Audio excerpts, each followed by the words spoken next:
I didn't think I'd have a topic today, and a topic just came and fell in my lap. As you do.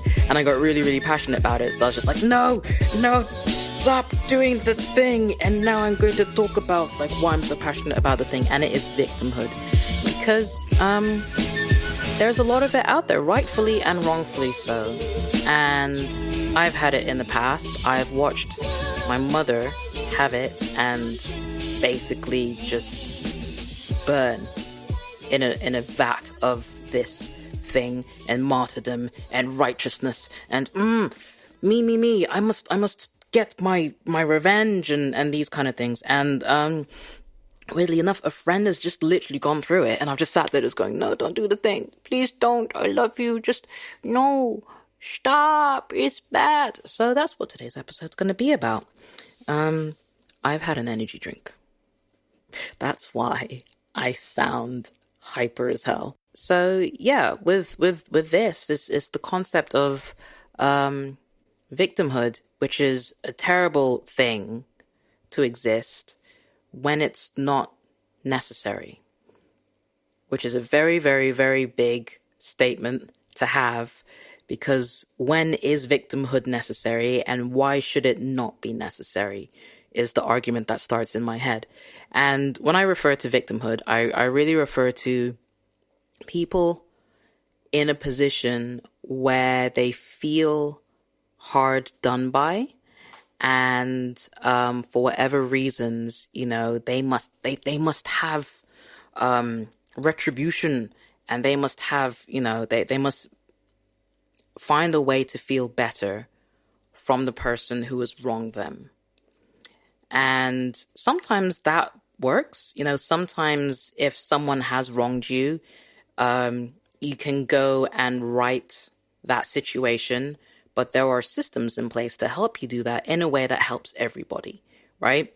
But a lot of the time, a lot of people are so stuck in their little chasm cave of hurt and scornfulness and just rage that they don't realize that there are these other options out there where, you get what you need for closure. They get what they need to understand that they've done the wrong or whatever. And maybe they need to get put away. It depends. It's a huge thing. It goes beyond the individual and becomes societal and becomes governmental, I suppose, depending on what's going on, of course. So with victimhood, I kind of had my own little need of retribution and righteousness and yes, this person has done bad by, my standards, my existential moral standards, and they must not be acquitted. They must feel the pain that I have felt, right? So yeah, with my situation, I had this thing when I was at university. I've said this to a couple of people. Can't believe I'm saying it on here. But when I was at university, I dated a guy, and it was all going well. It was all going fine, and it was fun. And during summer, my parents decided no longer to fund my university life. They're just like, you're on your own, do your own thing. And I was just like, what do I do? Oh my God. So I went back to a job that I had, which was, I was a sports masseuse. I was an apprentice sports masseuse. I was actually learning how to become a massage therapist, a sports massage therapist. I was at Brunel University, it's all sports. And I told my boyfriend at the time, and I thought he'd be really supportive and be like, oh my God, that's amazing. You're doing your thing. But he actually turned around and he was like, you fucking whore, you slut, you this, that, the other. I can't believe you're going to go out and you're going to be touching other men. I fucking hate this. I've always thought you were a bit of a slag, da-da-da-da-da-da. And I was just like, whoa. I was 19 at the time, and I just couldn't comprehend any of this. I mean, I've always been a bit of a liberal person, but sports massage is nothing to write home about. I'm just literally working with athletes and helping them. I've got big, strong hands. But he just went on a rampage, calling me a slut and a whore and all this stuff. And I'm crying down the phone because I have never had this kind of, verbal assault done to me, and I was broken, and we broke up, obviously, over summer. And me being me at the time, I'm like, I do not take kindly to being called, a whore or a slut or any of these kind of things. So I literally spent probably about 3 or 4 months begging him back. So we had, we went back into a relationship, and we were in it for a few months. And then I basically broke up with him and just said, hey, I faked every single orgasm I've ever had with you. You don't even know how to make a girl come properly. And he was devastated because he had a lot of insecurities around sex. And I basically found them, pried them the fuck open, and just danced on them happily. And, that is kind of the crux of this whole episode that I'm talking about is, I spent a good, probably, the pain and hurt during summer, trying to getting him back, spending some time to kind of building him up, really building him up as a human being, and then just ultimately trying to destroy him so he felt the hurt that I had. That took me, I think, 8 or 9 months, all in. 9 months. 9 months from being hurt to hurting someone else in exactly the same way, exactly the same feeling, something that's so close to your chest, just that. And, I went through a lot of therapy and a lot of reflection, self-reflection. I calmed down a lot in my 20s. I kind of went through my rampage, burning everything, setting everything on fire, and then kind of chilled out after that. And I look back on that. My therapist did ask me, he's just like, so you spent 9 months just to get back at someone because they hurt you. And how did you feel afterwards? And I was like, honestly, I didn't feel anything. I'd actually forgotten why I even did the whole thing in the first place. And that got me thinking, like, why do we have these moments where we're just like, someone does wrong by us. They break our moral codes. They break our understanding of the world. And then we get so angry. We're just like, you have violated my trust. You have violated my Fort Knox. And, all this kind of self-righteous, I want to say mumbo jumbo, but it's not.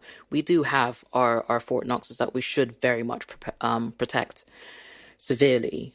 But when it leaks out to the point that we're now going to go and hurt that person's Fort Knox and that person's kind of moral compass, that becomes questionable. And it becomes doubly more questionable when you're reaching out and trying to find other people. You're rallying people now and telling like someone like, that guy, I'm going to call my ex Bob, right? So let's say I didn't, just do this myself and spend 9 months to try and destroy someone. And I start bringing people in. Bob was a dick. Bob did this. Bob did that. Bob never should have done the other. Bob, just creating this whole freaking like one-sided scenario of what one person did bad to me, right? You create this. Your friends and these people around you are only going to believe and support your view, right? Because they don't know Bob. They don't know Bob from Adam or James or Peter or whoever. And of course they're going to support you. Of course they're going to support your side of things. True friends, however, will question, is it true? Of course it's true. He did this. Yes, of course. But is it true? Like, what was Bob doing at the time? Well, he was at home and he didn't see me. Okay, cool. And what did you tell him? I told him I was going to go and massage people. What does that look like to him? What are his tendencies? Well, Bob is a little bit jealous and he doesn't like it when I get attention. Okay, so now you're telling him that you're going to go and touch up athletes who are hotter than him. Yes. Maybe his jealousy kind of went up a little bit. Yes, okay, cool. So Bob wasn't a bad person. Bob just had his issues that kind of exploded in your face. And you could have understood that and kind of been like, okay, so I did a thing and I didn't really respect the fact that he has these issues that I'm about to, like, literally just poke. I'm about to poke the bear. Yes. So I tell Bob I'm going to go be a masseuse. Bob with jealousy issues, who doesn't even like it when I get attention as a DJ, goes absolutely mental. I then absorb all of that as just one specific attack, just attacking me as a human being, and then, just all hell breaks loose. No, so you change it, right? So when you start seeing both sides of the coin, that's when you're like, okay, maybe we need to just expand upon this and see what's going on. Another problem with that, is, cancel culture. I have issues with cancel culture. The problem with that is obviously when everyone is so fired up on this one side, this one-sided view of a situation, even trying to kind of pull everyone over to the other side and explain like, hey, maybe these are the other things that are going on. There's this petulance that happens in this space where it's like, no, I'm the only one who's right. No one else is allowed another opinion. I was hard done by and I will get my revenge. And it's just like, you're not 5. You're 25. Maybe you're 26. You're a full-grown adult and you should have the capacity to use some critical thinking, my favorite subject, to, feel this out. This victimhood cannot just be from one specific thing. There are certain situations where it is. Don't get me wrong. Like if you got raped, then yes, like there is no argument around that whatsoever. It is proven. That is the thing. It is bad across the board. It's bad as an individual. It's bad as a group. It's bad for society. It's bad on a governmental level. It's bad on Mars. But Mars is currently only populated by robots. So I'm not going to entertain that. My brain's just gone on a weird one. It's like, do robots rape? Like, don't entertain that. It's bad. Shake, it's bad. Don't drink energy drinks, kids. They're bad for you. So we need to expand on this, right? And just kind of look in situations because they're awry. Cancel culture has created this kind of, I don't want to call it fear, but a slight state of paralysis when it comes to having conversations around bad situations, right?